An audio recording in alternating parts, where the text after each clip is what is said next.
Capítulo 1. Las aspas del helicóptero cortaban la oscuridad que cubría el bosque de Raccoon. Rebecca Chambers estaba sentada muy tiesa, esforzándose por parecer tan tranquila como los hombres que la rodeaban.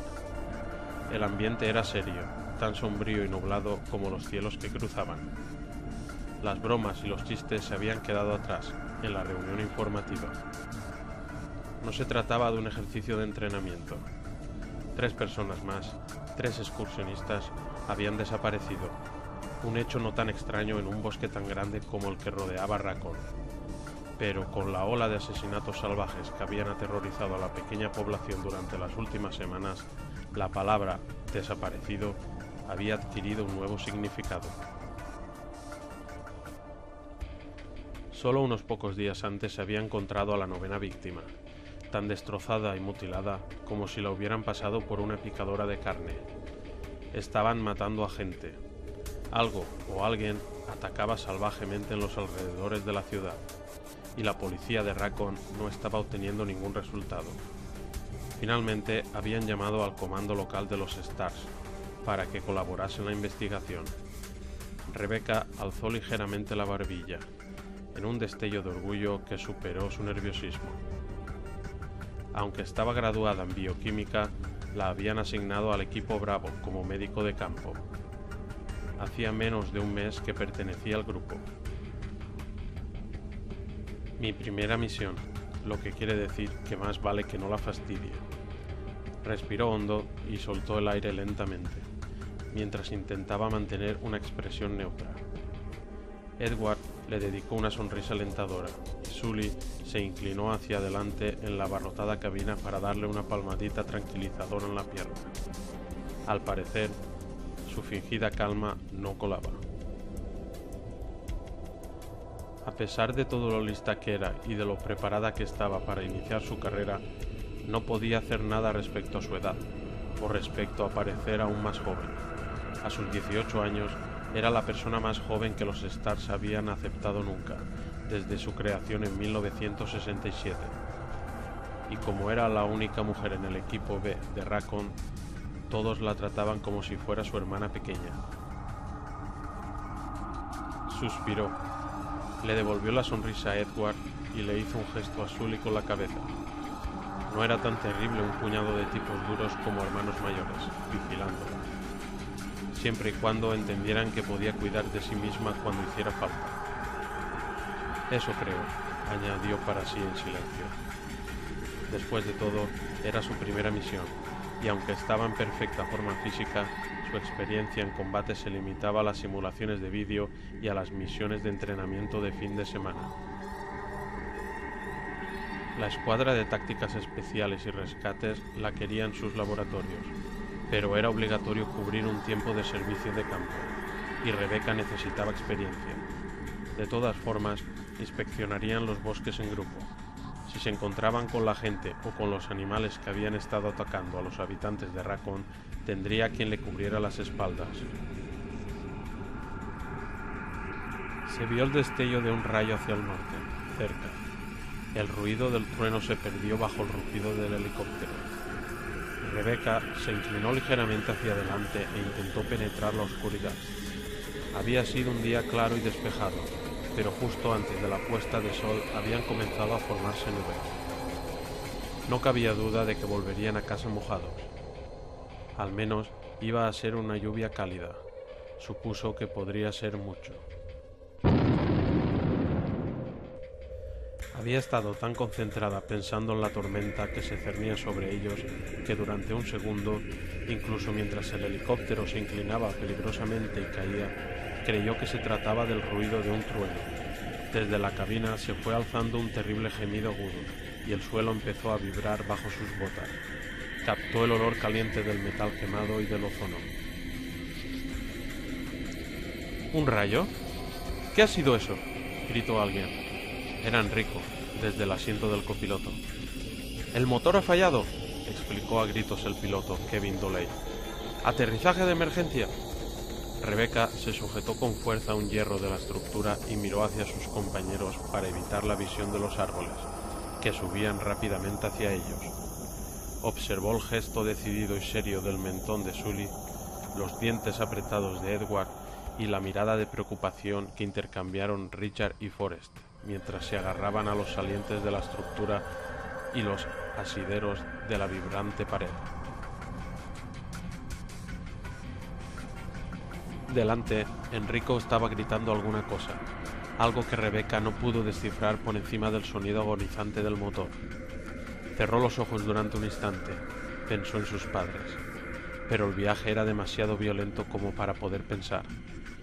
Los golpes y los azotes de las ramas de los árboles sacudían el helicóptero con tal estruendo que lo único que pudo hacer Rebecca fue no perder la esperanza. El helicóptero giró fuera de control y se precipitó, describiendo una espiral escalofriante, entre sacudidas y bandazos. Un segundo después todo había acabado. El silencio fue tan repentino y completo que Rebecca pensó que se había quedado sorda. Todo movimiento se detuvo. Entonces oyó el goteo sobre el metal, el jadeo ahogado del motor y los feroces latidos de su propio corazón. Se dio cuenta de que estaban en tierra. Kevin lo había logrado, y sin un solo rebote. ¿Estáis todos bien? Enrico Marín, el capitán, estaba medio vuelto en el asiento. Rebecca unió su gesto inseguro al coro de afirmaciones. «Bien pilotado, Kev», exclamó Forrest, y se alzó un nuevo coro. Rebecca estaba totalmente de acuerdo. «¿Funciona la radio?», preguntó Enrico al piloto, que estaba dando golpecitos a los controles y moviendo los interruptores. «Parece que se ha frito toda la parte eléctrica», contestó Kev. «Debe de haber sido un rayo. No nos ha dado de lleno, pero ha pasado lo suficientemente cerca. La baliza tampoco funciona». «¿Se puede arreglar?», Enrico formuló la pregunta para todos, pero miró a Richard, que era el oficial de comunicaciones. A su vez, Richard miró a Edward, que se encogió de hombros. Edward era el mecánico del equipo Bravo. «Voy a echarle una ojeada», repuso Edward. «Pero si Kev dice que el transmisor está quemado, es que seguramente lo está». El capitán asintió con un lento movimiento de cabeza mientras se acariciaba el bigote con una mano y consideraba qué opciones tenía. Pasados unos segundos, suspiró. «Llamé cuando el rayo nos alcanzó, pero no sé si el mensaje salió», informó.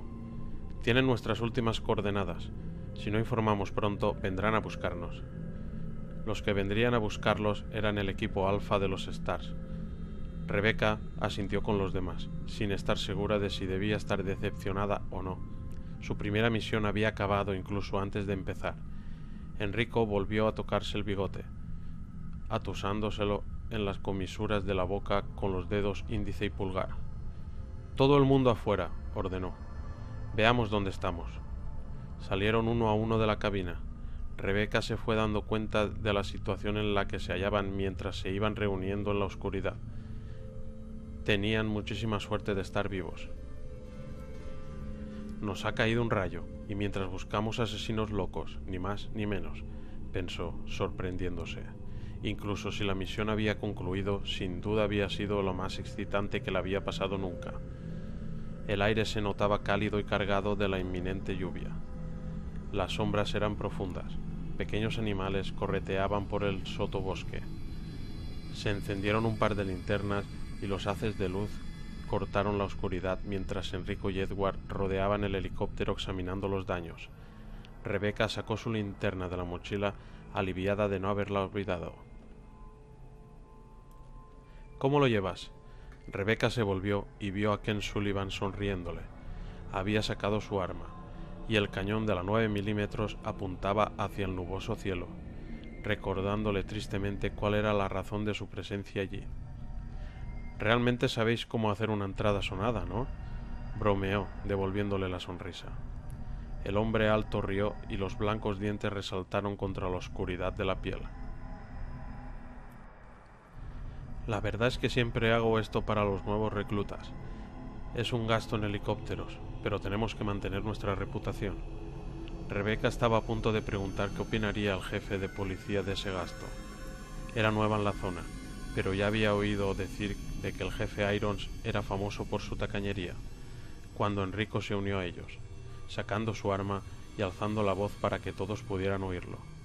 «De acuerdo, chicos. Abrámonos en abanico e inspeccionemos los alrededores. Kev, quédate en el helicóptero. El resto, no os separéis demasiado. Solo quiero que aseguréis la zona. El equipo Alfa podría estar aquí en menos de una hora». No completó la frase. No dijo que también podría pasar mucho tiempo, pero era innecesario. Al menos por el momento estaban solos. Rebecca sacó la 9 mm de la funda y comprobó cuidadosamente los cargadores y la recámara como lo habían enseñado, con el arma en posición vertical para evitar apuntar a alguien sin darse cuenta. Los otros se movían a ambos lados, comprobando sus armas y encendiendo las linternas. Rebecca respiró hondo y comenzó a andar en línea recta, enfocando el rayo de luz de la linterna hacia adelante. Enrico estaba solo a unos cuantos metros y avanzaba en paralelo a ella. Se había alzado una fina neblina baja, que se enrollaba entre los matojos como una marea fantasmal. A unos 12 metros, los árboles se abrían y formaban un sendero lo suficientemente ancho para considerarse una carretera pequeña, aunque la niebla le impedía estar segura. Todo estaba en silencio excepto por los truenos, que sonaban más cerca de lo que se había esperado. Tenían la tormenta casi encima. El haz de luz iluminó árboles, luego oscuridad, y luego otra vez árboles, con un destello de lo que parecía... «¡Mire, capitán!». Enrico se puso a su lado, y en segundos 5 luces más se dirigieron hacia el brillo metálico que Rebecca había visto y lo iluminaron. Una estrecha carretera de tierra y un jeep volcado. Mientras el equipo se acercaba, Rebecca pudo ver las letras PM grabadas en un lado, Policía Militar. Vio una pila de ropa que salía sobre el parabrisas roto y frunció el entrecejo. Se acercó para ver mejor y, mientras rebuscaba el kit médico, corrió a arrodillarse junto al jeep volcado. Ya antes de agacharse supo que no podría hacer nada. Había tanta sangre. 2 hombres. Uno había salido disparado limpiamente y yacía a unos cuantos metros. El otro, el hombre rubio que tenía ante sí, aún tenía medio cuerpo dentro del jeep. Ambos llevaban ropa militar de trabajo. El rostro y la parte superior del cuerpo de ambos habían sido horriblemente mutilados. Tenían grandes desgarros en la piel y en los músculos, y unas heridas profundas en el cuello. Era imposible que fueran resultado del accidente. Pensativa, Rebecca le buscó el pulso y se fijó en que la piel estaba muy fría. Se incorporó y fue hacia el otro cadáver. De nuevo buscó alguna señal de vida, pero estaba tan frío como el primero. «¿Crees que son de Raggiton?», preguntó Richard. Rebecca vio un maletín junto a la pálida mano extendida del segundo cadáver y fue a buscarlo medio agachada. La respuesta de Enrico le llegó mientras levantaba la tapa del maletín. «Es la base más cercana, pero mira la insignia. Son marines. Podrían ser de Donnell», dijo. Sobre un puñado de carpetas de informes había un sujetapapeles con un documento de aspecto oficial. En la esquina superior izquierda se veía la foto de carnet de un hombre apuesto y de ojos oscuros vestido de civil. Ninguno de los cadáveres se le parecía. Rebecca alzó las hojas y leyó en silencio, y se le quedó la boca seca. «Capitán», consiguió decir mientras se levantaba. Enrico levantó la vista desde donde se hallaba agachado junto al jeep. «¿Sí? ¿Qué ocurre?». Rebecca leyó en voz alta la parte relevante. «Una orden judicial para transportar a alguien. Prisionero William Cohen, exteniente, de 26 años de edad, sometido a un consejo de guerra y sentenciado a muerte el 22 de julio. El prisionero será transportado a la base de Raggiton para ser ejecutado. El teniente había sido acusado de asesinato en primer grado». Edward le cogió el documento de las manos. Dijo en voz alta y cargada de furia lo que ya se estaba formando en la mente de Rebecca. Estos pobres soldados solo estaban haciendo su trabajo, y ese canalla los ha asesinado y se ha escapado. Enrico, a su vez, le tomó los documentos de la mano a él y le echó una rápida ojeada. «Muy bien, muchachos. Cambio de planes. Tenemos un asesino suelto. Separémonos y reconozcamos la zona más próxima, a ver si podemos localizar al teniente Billy. Manteneos alerta e informad cada 15 minutos, pase lo que pase. Todos hicieron gestos de asentamiento. Rebecca respiró hondo mientras los otros comenzaban a moverse y comprobó su reloj. Decidida a ser tan profesional como cualquier otro componente del equipo. 15 minutos sola, ningún problema. ¿Qué podía pasar en 15 minutos? Sola, en medio de esos bosques tan oscuros. ¿Tienes tu radio? Rebecca pegó un bote y se volvió al oír la voz de Edward. El mecánico estaba justo a su espalda, y le dio una palmadita en el hombro, sonriendo. Tranquila, nena. Rebecca le devolvió la sonrisa, aunque odiaba que la llamaran nena. Por el amor de Dios, Edward solo tenía 26 años. Rebecca dio unos golpecitos a la unidad de radio que colgaba de su cinturón. Comprobado. Edward hizo un gesto afirmativo con la cabeza y se alejó. Su mensaje era claro y tranquilizador. Rebecca no estaría realmente sola, no mientras tuviera la radio. Miró alrededor y vio que algunos de los otros ya estaban fuera de su vista. Kevin seguía en el asiento del piloto y estaba examinando el portafolios que ella había encontrado. La vio y le dedicó un saludo militar. Rebecca alzó el pulgar y cuadró los hombros mientras volvía a desenfundar su arma y se adentraba en la noche. En lo alto retumbó un trueno. Albert Wesker se hallaba sentado en la planta de tratamiento B1. La única luz en la sala provenía del parpadeo de 6 monitores de observación que cambiaban de imagen en rotaciones de 5 segundos. Se veían todos los niveles del centro de formación, los pisos superior e inferior de la planta de tratamiento del agua y el túnel que conectaba los dos. Contempló las silenciosas pantallas en blanco y negro sin verlas realmente. La mayor parte de su atención estaba centrada en la transmisión que estaba recibiendo de los del comando de limpieza. Un grupo de 3 hombres, bueno, 2 y el piloto. Estaba de camino en helicóptero, en silencio la mayor parte del tiempo.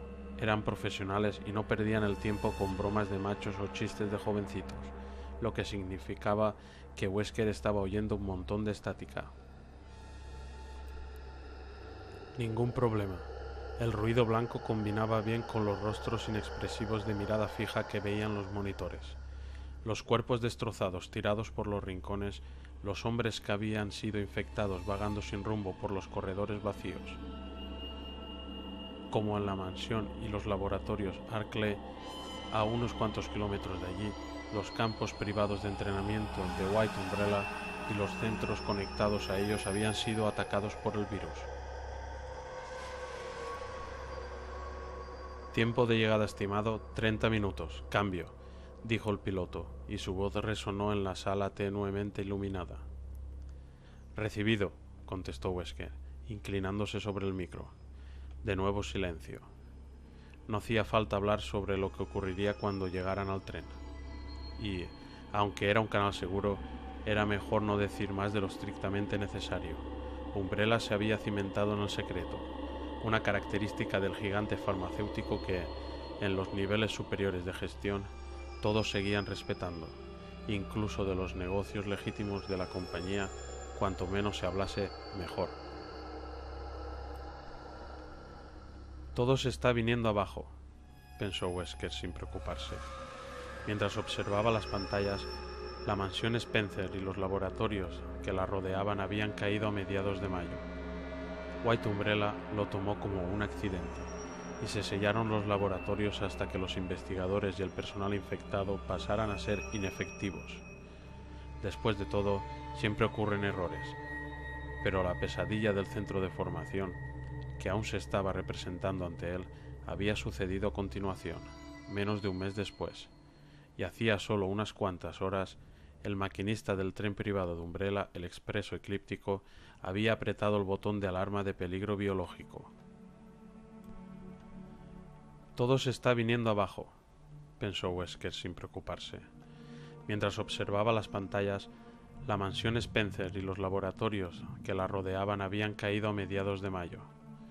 White Umbrella lo tomó como un accidente, y se sellaron los laboratorios hasta que los investigadores y el personal infectado pasaran a ser inefectivos. Después de todo, siempre ocurren errores, pero la pesadilla del centro de formación, que aún se estaba representando ante él, había sucedido a continuación, menos de un mes después, y hacía solo unas cuantas horas, el maquinista del tren privado de Umbrella, el Expreso Eclíptico, había apretado el botón de alarma de peligro biológico. Podría haber sido sabotaje, dijo en voz baja. No podía estar seguro. De ser así, estaba preparado para parecer natural, un vertido en el laboratorio de Arklay. Un aislamiento incompleto. Unas cuantas semanas después, un par de excursionistas desaparecidos, posiblemente obra de uno o dos sujetos experimentales escapados, y unas semanas más tarde, infección en el segundo centro de White Umbrella. Era muy improbable que uno de los portadores del virus hubiera ido a parar por casualidad a uno de los otros laboratorios de Raccoon, pero era posible. Excepto que en ese momento tenía que pensar también en el tren, y eso no parecía un accidente, daba la sensación de estar planeado.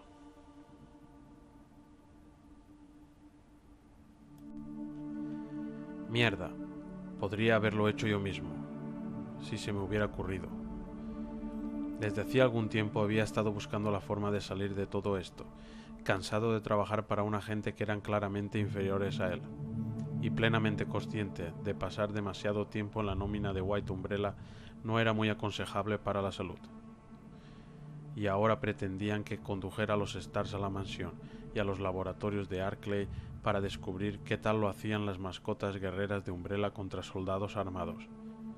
¿Y les preocupaba que él pudiera morir en la misión?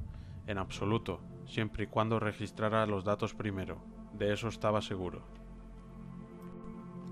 Investigadores, técnicos, médicos, cualquiera que trabajara para un White Umbrella durante más de una década o dos tenía la costumbre de acabar desapareciendo o muriendo. George Trevor y su familia, el Dr. Marcus, Dee, el Dr. Darius, Alexander Ashford. Y esos eran solo los nombres de los más importantes. Solo Dios sabía cuánta gente menos importante había acabado enterrada en alguna parte, o se había transformado en el sujeto experimental A, B o C. La sombra de una sonrisa se le formó en la comisura de la boca. Pensándolo bien, él sí tenía una buena idea de cuántos. Trabajaba para White Umbrella desde finales de los años 70, y la mayor parte de ese tiempo había estado destinado al área de Raccoon, y había visto a los matasanos utilizar a un buen número de sujetos experimentales, muchos de los cuales él mismo había ayudado a conseguir. Tendría que haber dejado Umbrella ya hace tiempo, y si lograba conseguir los datos que querían los peces gordos, quizá hasta podría lanzarse a una pequeña escaramuza de buen regateo, un regalo de despedida para financiar su jubilación. White Umbrella no era el único grupo interesado en la investigación de armas bioquímicas. Pero primero una buena limpieza al tren, y a este lugar, pensó, contemplando cómo el soldado con la herida en la cabeza tropezaba con una silla e iba a parar al suelo. El centro de formación estaba conectado con la planta privada de tratamiento del agua por un túnel subterráneo. Se tendría que despejar todo. Pasaron unos segundos, y el soldado que se veía en la pantalla consiguió ponerse en pie y siguió su paseo a ninguna parte. Parecía tener un tenedor clavado en el hombro derecho, un recuerdo de la caída. El soldado naturalmente no lo notó. Se trataba de una enfermedad encantadora. Sin duda se habrían dado al mismo tiempo de escenas en los laboratorios Arklay. De eso Wesker estaba convencido. Las últimas llamadas desesperadas desde el laboratorio en cuarentena habían mostrado un retrato muy vivido de la gran efectividad del virus T. Eso también se tendría que limpiar, pero no hasta que hubiera llevado allí a los Stars para un pequeño ejercicio de entrenamiento. Iba a ser un encuentro interesante. Los Stars eran buenos. Él personalmente había elegido a la mitad de ellos. pero nunca se habían enfrentado a nada parecido al virus T. El soldado agonizante de la pantalla era un ejemplo perfecto. Cargado del virus recombinante, seguía recorriendo el comedor, incansable, lenta y estúpidamente.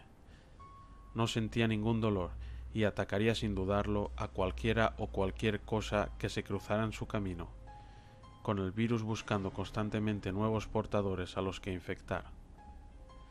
Aunque el vertido original supuestamente había contaminado el aire, pasado ese tiempo, el virus solo se contagiaba a través de los fluidos corporales, por la sangre o por un mordisco. Y el soldado tan solo era un hombre. A fin de cuentas, el virus T atacaba a todo tipo de tejido vivo, y había otros, animales, para ver en acción, incluyendo desde creaciones de laboratorio a la fauna local.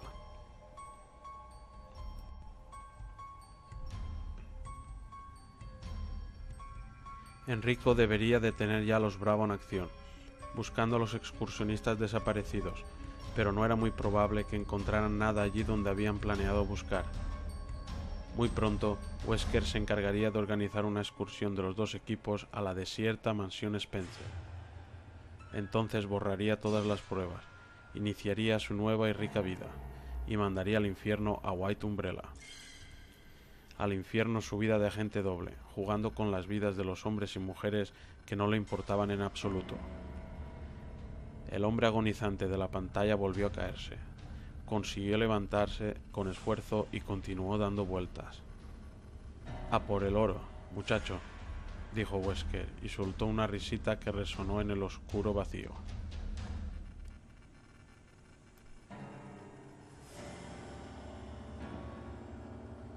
Algo se movió entre los matorrales, algo mayor que una ardilla. Rebecca se volvió hacia el sonido mientras dirigía el haz de la linterna y su 9 milímetros hacia el matojo. La luz captó el final del movimiento. Las hojas aún se movían y la luz de la linterna temblaba al mismo ritmo. Se acercó un paso, tragando saliva y contando hacia atrás desde 10. Fuera lo que fuera, se había ido. Un mapache, seguro, o quizá el perro de alguien que se ha escapado. Miró el reloj convencida de que debía de ser la hora de regresar, pero vio que únicamente había estado sola durante poco más de 5 minutos. No había visto u oído nada desde que se alejó del helicóptero. Era como si todos los demás hubieran desaparecido de la faz de la tierra. ¿O he desaparecido yo?, pensó sombría. Bajó literalmente el cañón de la pistola y miró hacia atrás para comprobar su posición. Había estado dirigiéndose más o menos hacia el suroeste del lugar donde habían aterrizado. Seguiría adelante durante unos minutos y luego... Rebecca parpadeó sorprendida al ver una pared de metal bajo la luz de la linterna, a menos de 10 metros. Recorrió la superficie con el haz y vio ventanas, una puerta. «Un tren», murmuró, frunciendo el entrecejo. Le parecía recordar algo sobre una vía en aquella zona. Umbrella, la corporación farmacéutica, tenía una línea privada que iba de Latham a Raccoon City, ¿no? No estaba muy segura de la historia porque no era de la región, pero juraría que la compañía se había fundado en Raccoon. La sede principal de Umbrella se había trasladado a Europa hacía algún tiempo, pero aún seguían siendo dueños de casi toda la ciudad. ¿Y qué hace esto aquí, en medio del bosque, a estas horas de la noche? Recorrió el tren de arriba abajo con el haz de luz y descubrió que había 5 vagones altos, de 2 pisos cada uno. Justo bajo el techo del vagón que tenía delante vio escrito «Expreso Eclíptico». Había unas cuantas bombillas encendidas, pero eran muy tenues, con una luz casi incapaz de atravesar las ventanas, y de estas, varias estaban rotas. Le pareció ver la silueta de una persona junto a una de las que permanecían intactas, pero no se movía. Quizás estuviera durmiendo, o herida, o muerta. Tal vez esta cosa se detuvo porque Billy Cohen encontró la manera de llegar a la vía.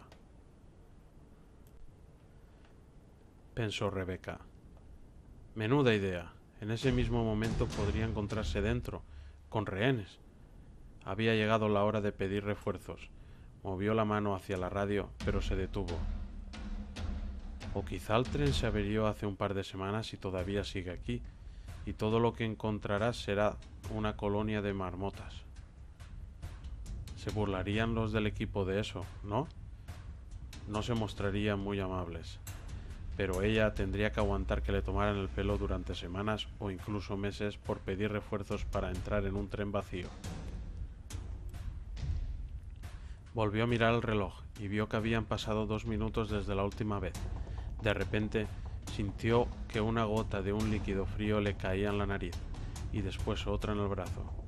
Luego oyó el repique suave y musical de cientos de gotas que caían sobre las hojas y la tierra, y finalmente de miles, cuando la tormenta por fin se desencadenó. La lluvia decidió por ella. Echaría un vistazo rápido al interior del tren antes de regresar, solo para asegurarse de que todo estaba como debería estar. Si Billy no rondaba por ahí, al menos podría informar de que el tren parecía estar despejado. Y si él estaba allí... «Tendrás que vértelas conmigo», murmuró, y sus palabras se perdieron en el estruendo de la tormenta, que fue arreciando mientras ella avanzaba hacia el tren. Fin del capítulo 1. Resident Evil, hora cero. Si te ha gustado el audio, dale a like y suscríbete. Nos vemos en el siguiente capítulo.